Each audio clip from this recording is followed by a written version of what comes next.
Zhvillimeve të fundit politike në Shqipëri ka kushtuar vëmendje dhe gazeta e njohur gjermane Frankfurter Allgemeine Zeitung, e cila ka theksuar se në këtë vend po ashpërsohet gjithnjë më shumë kriza politike.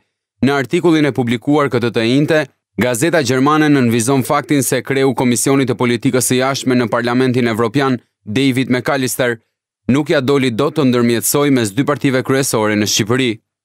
Frankfurter Allgemeine Zeitung shkruan se Partia Demokratike këmbgul në largimin e kryeministrit Edi Rama dhe krijimin e një qeverie teknike për zgjedhje të ndershme. Nga ana tjetër, socialistët ranë dakord për një qeveri të përkohshme me përfshirjen e politikanëve opozitar, por refuzojnë ndorheqjen e Ramës. Problem tjetër për Zeitung është edhe dështimi i afateve të regjistrimit për zgjedhjet, si nga ana e Partisë Demokratike që nuk u regjistrua në KQZ, por edhe nga ana e Partisë Socialiste që la të kalojë afati për regjistrimin e koalicioneve. Nëse do të zhvilloheshin zgjedhje sipas të përditshmes gjermane, Rama ka një fitore 90% gati të sigurt. Problemi sipas saj është se zgjedhja pa opozitën nuk shihen me sy të mirë në Bashkimin Evropian, bashkim të cilit Shqipëria do t'i bashkangjitet. Sipas medias gjermane, me prodhimin e Ashashit, rritet edhe influenca e baronëve të drogës, që kanë mjaftueshëm para për të blerë politikan, gjykatës dhe policë.